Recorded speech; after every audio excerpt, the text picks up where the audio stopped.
¿qué tal están? Muy buenas noches, bienvenidos. Es lunes 19 de septiembre. La falta de un acuerdo sobre cómo desbloquear el rescate griego y la evidencia de que la banca europea necesita más dinero para recapitalizarse no ha sentado nada bien a los parqués del viejo continente. Los inversores huyen de la bolsa con caídas superiores al 2% en apertura.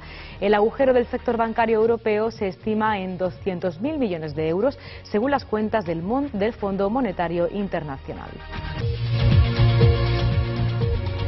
Y en Andalucía, el Partido Popular denuncia que el anterior gobierno de la Diputación de Málaga no ha devuelto los 800 móviles de última generación que se adquirieron en la pasada legislatura y que están valorados en 180.000 euros. El secretario regional del Partido Popular andaluz, Antonio Sanz, ha criticado el elevadísimo coste realizado en telefonía móvil por parte de la Diputación. También se ha referido Sanz al anuncio de cierre de Astilleros de Sevilla, que hoy es protagonista en nuestra información, y es que el dirigente popular indica que se trata de un nuevo engaño de la Junta y de un fraude electoral por parte de los socialistas.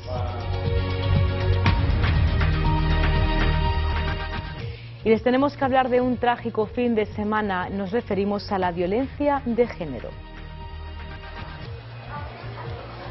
3 casos de violencia machista en menos de 24 horas. A las víctimas asesinadas en Sevilla y Tenerife se suma un nuevo caso de violencia de género ocurrido en Castellón, que también acabó en tragedia. 3 crímenes que elevan a 44 el número de mujeres muertas en lo que va de año a manos de sus parejas o exparejas. Este lunes ha pasado de disposición judicial el supuesto autor del crimen de Lora del Río, en Sevilla.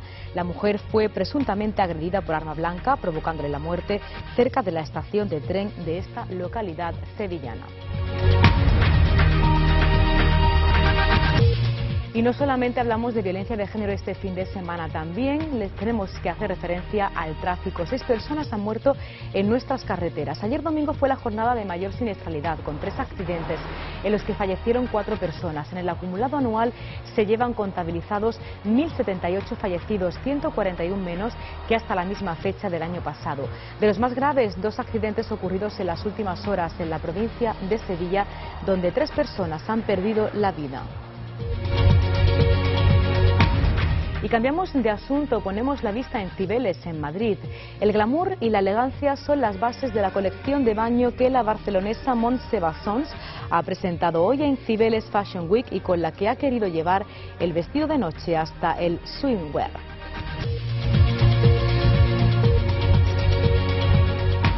Son algunos asuntos que les vamos a contar a continuación. Antes, como no, repasamos otras noticias de este lunes.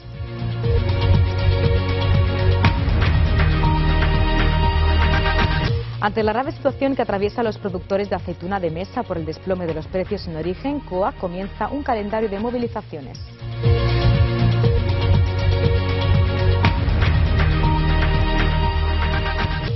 Declarado estabilizado el incendio de Ibiza que se desató en la zona de Calayonga y que ha afectado de momento a un centenar de hectáreas de pinar.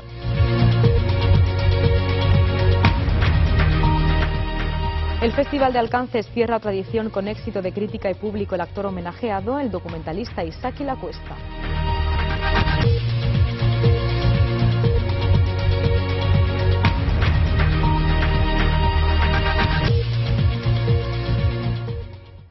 Se trata, según los populares, de un nuevo capítulo para el rincón del despilfarro. El secretario general del PP andaluz, Antonio Sanz, ha criticado el elevadísimo coste realizado por la Diputación de Málaga en la pasada legislatura, ya que adquirió móviles de última generación valorados en unos 180.000 euros. También se ha referido Sanz al anuncio de cierre de Astilleros de Sevilla. El dirigente popular indica que se trata de un nuevo engaño de la Junta y de un fraude electoral por parte de los socialistas. El secretario general del PP andaluz, Antonio Sanz, ha denunciado que el anterior gobierno de la Diputación de Málaga no ha devuelto los 800 móviles de última generación que se adquirieron durante la pasada legislatura y que están valorados en unos 180.000 euros, por lo que la formación está estudiando acudir a los tribunales por un presunto delito de apropiación indebida.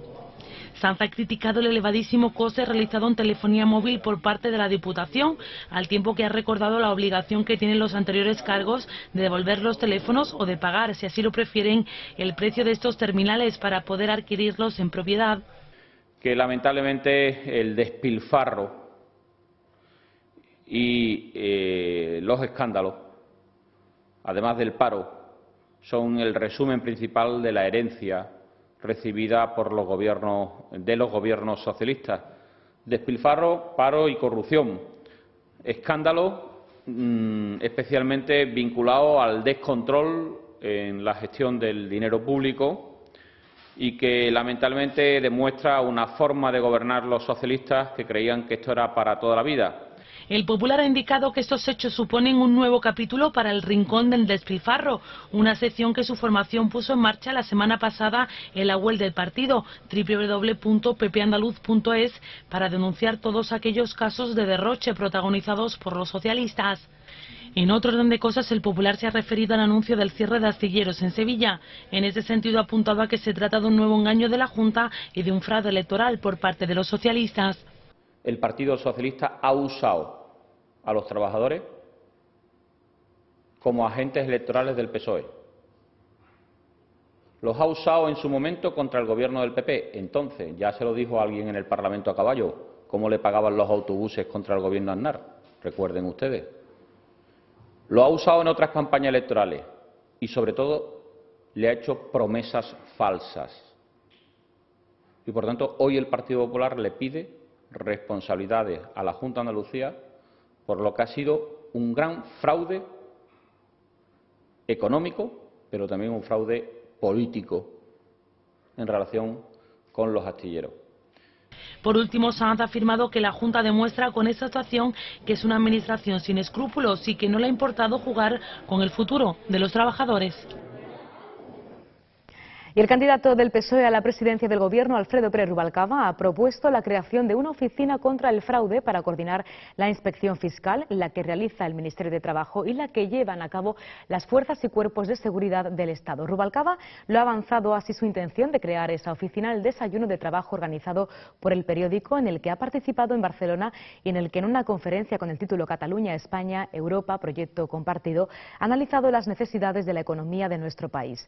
El exvicepresidente del Gobierno ha recordado que el año pasado la inspección fiscal detectó 10.000 millones de euros de fraude y este año va por unos 6.000, lo que le ha llevado a concluir que es necesario hacer frente a este problema. Para ello, ha planteado la creación de esa oficina para mejorar la coordinación existente entre estos servicios.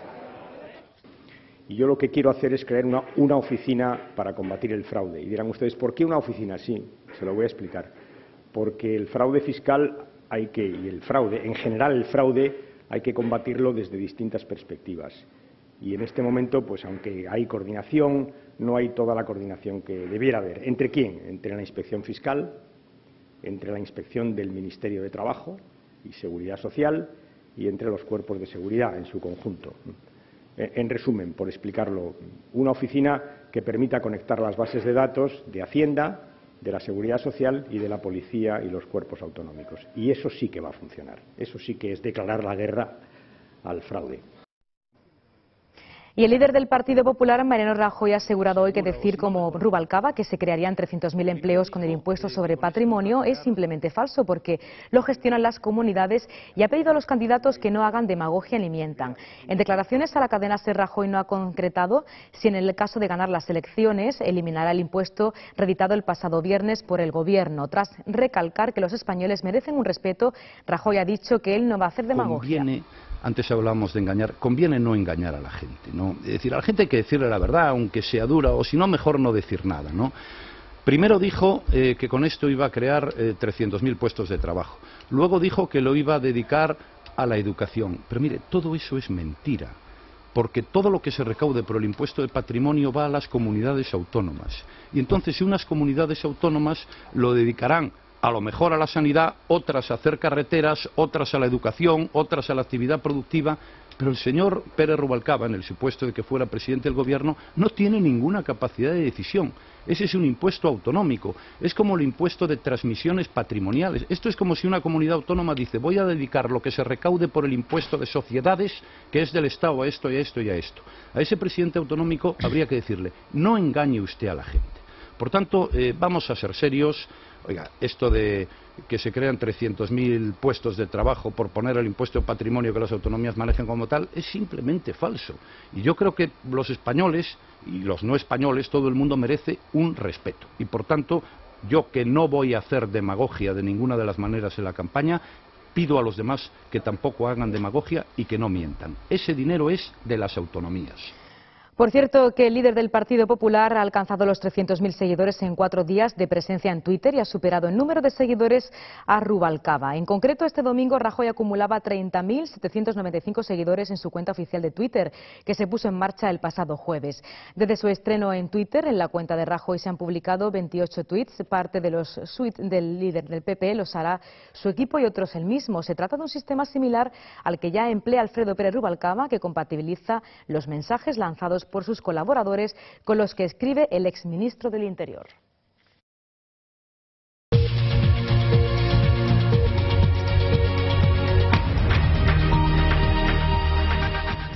COAG Andalucía se moviliza por el desplome del precio de origen de la aceituna de mesa. Esta organización agraria ha convocado este lunes una caravana de vehículos que marchará desde Aral a Morón. COAG Andalucía ha indicado que no se entiende que los precios estén por los suelos. Ante la grave situación que atraviesan los productores de aceituna de mesa por el desplome de los precios en origen, COAG Andalucía comienza este lunes un calendario de movilizaciones. Desde la organización pretenden poner de manifiesto la situación del sector, luchar contra la especulación y exigir la regulación del mercado.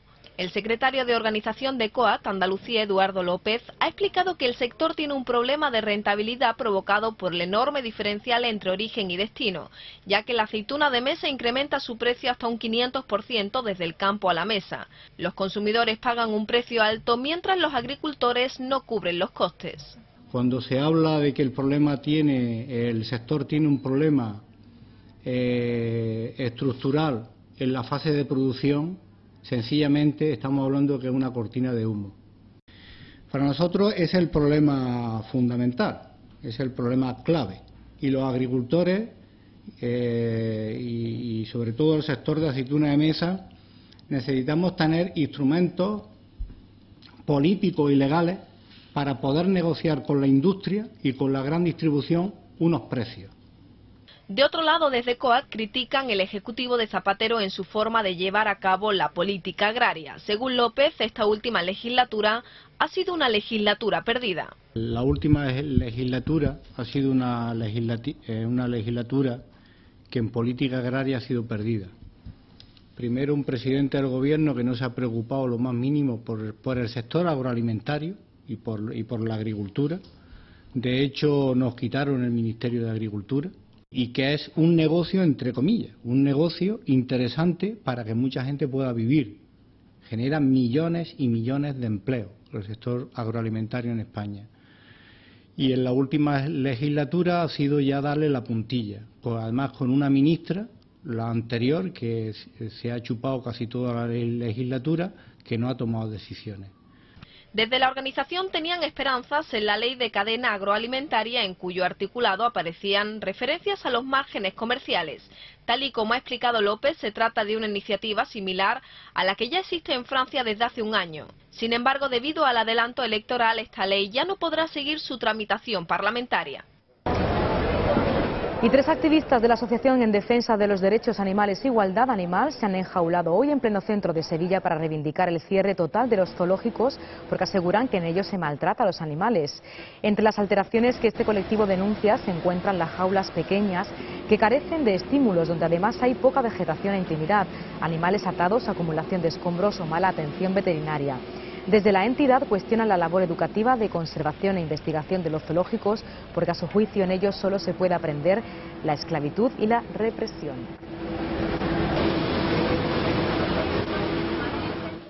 Y fin de semana trágico con 3 víctimas mortales más de la violencia machista, que elevan a 44 el número de mujeres muertas en lo que va de año a mano de sus parejas o exparejas.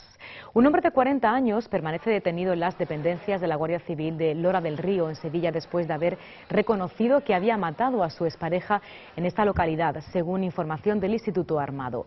La fallecida es una mujer de 47 años. Había presentado el pasado julio, por cierto, una denuncia por violencia machista contra su agresor, aunque no había pedido orden de alejamiento, según información de la propia investigación. Un hombre de 40 años ha sido detenido esta madrugada en la localidad sevillana de Lora del Río tras confesar que había matado a su expareja, una mujer de 47 años. Según su declaración, sobre las 11 de la noche apuñaló a su víctima en la estación de ferrocarril, donde la mujer iba a coger un tren con destino a Sevilla, acompañada de varias amigas. Vecinos y familiares de la mujer asesinada han destacado que el presunto homicida no dejó de apuñalarla hasta que comprobó que había muerto. La ha cogido, la ha cortado la yugular, le ha dado 2 o 3 puñaladas en el pescuezo. Ella ha intentado escaparse, no ha podido, le ha echado mano a los pelos, la ha tirado y se ha hartado de darle puñaladas. Y hasta que no ha respirado el último suspiro, el tío no se ha ido. Escuchamos los gritos de Lucía, Lucía, Lucía. Entonces, claro, yo salí para afuera y digo, ¿qué es lo que ha pasado? Y cuando vinimos estaba la muchacha estaba tirada ahí en el suelo. Y su prima que estaba llorando y llorando y que la ha matado, que la ha matado. Y la muchacha que iba a salir a Sevilla con sus amigas, el que vino detrás de ella, se salió para afuera para ver qué es lo que quería y ahí se le iba a apuñalar hasta que la mató. El pasado mes de julio, la mujer había presentado una denuncia por violencia de género, aunque no había pedido orden de alejamiento según fuentes de la investigación. Familiares de la víctima han denunciado que el hombre la amenazó de muerte la semana pasada y desde entonces no dejó de perseguirla hasta que logró su objetivo. El autor confeso del crimen permanece detenido en dependencias de la Guardia Civil a la espera de pasar a disposición judicial acusado de un delito de homicidio. Este caso eleva a 43 el número de mujeres víctimas de la violencia de género en España en lo que va de año.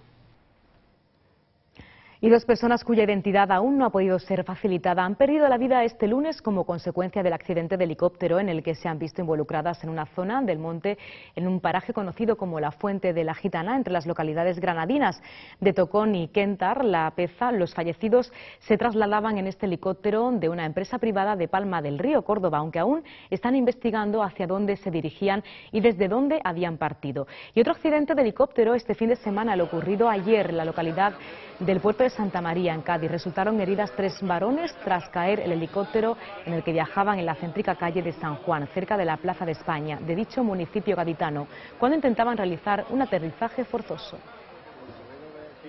En esta calle del puerto de Santa María se ha rozado la tragedia. El helicóptero que vemos tuvo que realizar un aterrizaje de emergencia en la tarde del domingo a causa de una avería. Solo 3 personas, sus ocupantes, han resultado heridas. Vi pasar el helicóptero, estaba intentando aparcar por la zona, iba echando humo ya y todo, pero de repente ya empezó como que iba más lento, ya las aspas no iba, y estaba intentando aparcar en ese descampado, pero al final no pudo, total que se cayó. En el aparato viajaban 3 alemanes que salieron por su propio pie, ni los vecinos ni sus viviendas han sufrido daños. La policía local ha destacado la habilidad del piloto para encajar el helicóptero en una calle de apenas 4 metros de ancho. O sea que si llegase esta otra hora y en otras circunstancias hubiera sido una tragedia tremenda. El aparato acababa de despegar y llevaba los depósitos llenos de combustible, por lo que los bomberos han tenido que extraerlo y cubrirlo con espuma. Por cierto, que ha sido un fin de semana trágico, no solo en materia de violencia machista, como antes les contábamos, ni de accidentes, sino también en tráfico. 6 personas han muerto en las carreteras. Ayer domingo fue la jornada de mayor siniestralidad, con 3 accidentes en los que fallecieron 4 personas. En el acumulado anual hasta el 18 de septiembre se han contabilizado 1.078 fallecidos, 141 menos que hasta la misma fecha del año anterior, lo que representa un descenso del 11,56%. De los más graves, en el que 2 personas han fallecido y una tercera ha resultado herida grave tras el accidente esta mañana en una ambulancia en la carretera A375 que une Utrera, Sevilla con Puerto Serrano, Cádiz. En la localidad sevillana de Los Molares, según información de fuentes de la Guardia Civil. Y un hombre de 73 años de edad fallecía en la mañana de este lunes tras ser atropellado por un camión en la travesía del Cuervo, Sevilla. Y más cosas, un total de 9 medios aéreos trabajaban desde primera hora de esta mañana en la extinción del incendio declarado a última hora de la tarde de ayer domingo en la zona de Cala Yonga, en Ibiza. Según los servicios de extinción de incendios, ya lo han declarado estabilizado. No sabemos las cifras exactas, pero de momento han afectado a un centenar de hectáreas de pinar. El incendio de Ibiza está ya estabilizado. El fuego se declaró a última hora de la tarde del domingo en la zona de Cala Yonga y ha afectado a un centenar de hectáreas de pinar. Además, entre 700 y 1.200 personas tuvieron que ser desalojadas de sus casas por la cercanía de las llamas. De estas personas, 19 fueron acogidas en el Polideportivo de Santa Eulalia. El resto ha pasado la noche en hoteles y casas de familiares o conocidos. El fuego estuvo muy activo durante la noche a causa del viento. En su extinción trabajaron trabajan 9 medios aéreos y un operativo formado por al menos 150 personas y 35 vehículos. Este es el tercer gran incendio forestal que afecta a Ibiza en algo más de un año, tras el devastador siniestro de la Sierra de Morna a principios de verano y el de Benirras en agosto de 2010.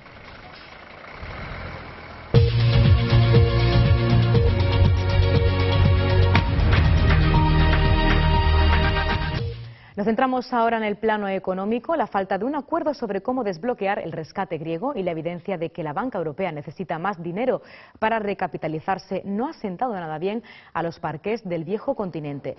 Los inversores huyen de la bolsa con caídas superiores al 2% en la apertura, con los bancos liderados con descensos. La plaza que menos pierde es la londinense, cuyos recortes se quedaban por debajo de los 2 puntos. El agujero del sector bancario europeo se estima en 200.000 millones de euros, según las cuentas del Fondo Monetario Internacional. La ministra de Economía, Elena Salgado, ha descartado este fin de semana en la reunión del Ecofin que la economía española necesite aumentar sus ratios de solvencia a corto plazo.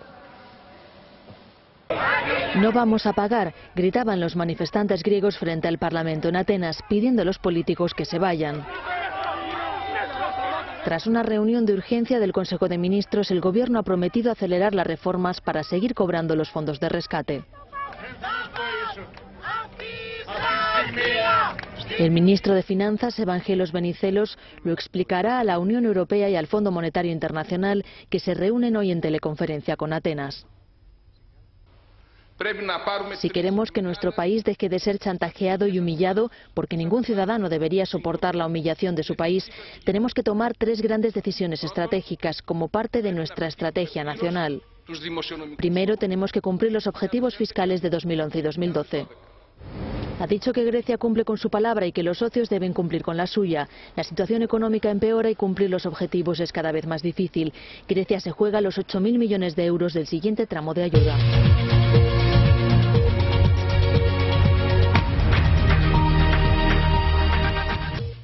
El sector cinegético genera unos 6.000 millones de euros al año y da empleo a unas 120.000 personas en España. Son datos aportados durante la celebración en Jaén de la 5ª edición de Bercaza, la Feria de la Caza de la Pesca, que ha querido promocionar este tipo de turismo. 9.000 metros cuadrados dedicados al sector cinegético. Esto es Ibercaza, el certamen que en Jaén acoge durante 3 jornadas a cazadores, armerías, empresas de complementos y a todo aquel que tiene algo que ver con este deporte. Una actividad que, según los datos de la Real Federación Española de Caza, genera unos 6.000 millones de euros al año y da empleo a unas 120.000 personas en nuestro país. De ahí que su presidente, Andrés Gutiérrez Lara, proponga que se potencie el turismo cinegético en tiempos de crisis. Porque es un turismo en los meses de octubre, noviembre y diciembre, con un potencial económico importante, y después que está fuera del verano, que es cuando más se necesita en cualquier país, ¿no? En España hay en torno a 1 millón de cazadores, 3/4 partes de ellos están federados. En la feria pueden practicar distintas modalidades de tiro, también el virtual, asistir a talleres y charlas sobre pesca o visitar la exposición de taxidermia y la de trofeos de caza. Y les hablamos de la transhumancia, que es siempre una fiesta en las Bardenas, Navarra. Como viene siendo una tradición, un disparo de carabina da el comienzo al pastoreo de los rebaños de ovejas transhumantes procedentes de los valles pirenaicos y del Roncal. Estas ovejas han pasado el verano en los Pirineos, en los valles navarros de Roncal y Salazar. Ahora, de cara al invierno, son trasladadas a una zona más cálida de la comunidad foral, las Bardenas, en una transhumancia que cada año se convierte en una fiesta. La costumbre se mantiene al menos desde el año 882, cuando se otorgó al Valle de Roncal el derecho de aprovechamiento, aunque al parecer ese ya se venía produciendo con anterioridad. Permanecerán aquí durante unos 7 meses, como explica Félix Rodrigo, el encargado este año de anunciar la llegada de las ovejas. Pues en el verano, como aquí hace mucho calor, pues se van a los valles pirenaicos las ovejas, y cuando llega el invierno, pues allá con la nieve y el frío no pueden estar, y entonces se bajan a lo que es la ribera, lo que es Bardenas. Cuando vuelva el verano, ellas volverán a las cumbres pirenaicas, pero hasta entonces se encuentran refugio en este valle navarro.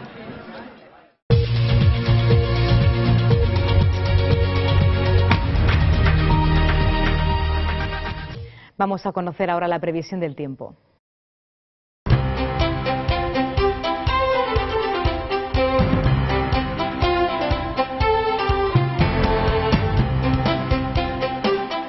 Cielos nubosos en el extremo norte peninsular con alguna lluvia débil en el Cantábrico Oriental y Pirineo Occidental. Algunos intervalos nubosos en el área mediterránea con posibilidad de alguna precipitación débil en el extremo sureste. En el resto, predominio de claros sobre nubes y temperaturas sin cambios. Y en Andalucía poco nuboso despejado salvo intervalos de nubes en el litoral mediterráneo, extremo oriental y estrecho con posibilidad de alguna llovizna, temperaturas sin cambios o el ligero descenso y vientos flojos variables en el interior y fuertes en la zona del Mediterráneo y área del estrecho. En Cádiz, la muestra cinematográfica del Atlántico, Alcances, ha cerrado su 43 edición con gran éxito. La muestra se consolida año a año en el panorama cinematográfico como espacio preferido para que los cineastas presenten sus documentales después de que darán la vuelta al mundo. El acto fue también motivo para homenajear al documentalista Isaki Lacuesta. La gran fiesta del cine en Cádiz cierra sus puertas por todo lo alto en una gala que brilló con la presencia de la popular y joven actriz Verónica Sánchez, protagonista en Al sur de Granada, Los dos lados de la cama o Camarón, entre otras. Y sobre todo quería dar las gracias al festival por acercar al público todos estos cortos y documentales que de seguro a través de las vías de distribución normales no tendríamos oportunidad de ver. Tenéis uno de los festivales más arriesgados de toda España, así que larga vida Alcances y muchísima suerte para la próxima edición. Buenas noches. La artista sevillana que recibía el premio ASFAN llegó justo a tiempo para asistir a la clausura de la muestra cinematográfica del Atlántico, que ha homenajeado este año al realizador Isaki Lacuesta. Además de este reconocimiento, el cineasta compite este año en el Festival de Cine de San Sebastián con Los Pasos Dobles, su quinto largometraje. Pero la película que Lacuesta ha presentado en la última jornada de Alcances ha sido La noche que no acaba, un repaso por la historia reciente de España a través de la inmortal figura del cine Ada Gardner.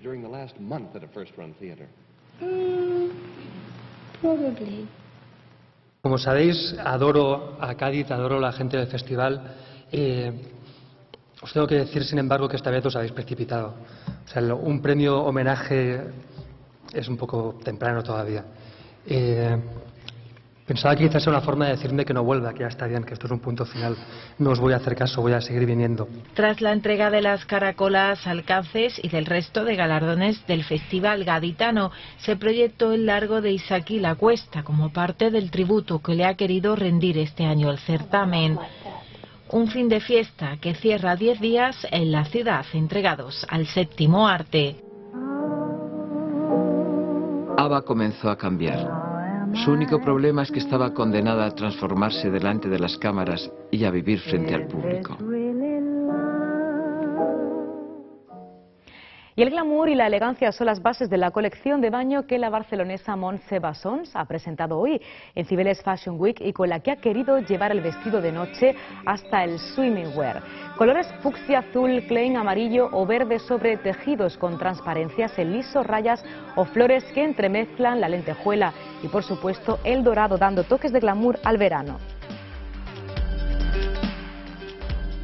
Y Elena Martín, la diseñadora directora artística de Martín Lamotte, presenta la fuerza de África en su colección para la temporada primavera-verano 2012 con formas austeras y planas que envuelven el cuerpo de la mujer, estampados simbólicos y colores llenos de luz que homenajean a la cultura africana. Con estas imágenes de la pasarela de Cibeles nos marchamos. Hasta mañana, que descansen.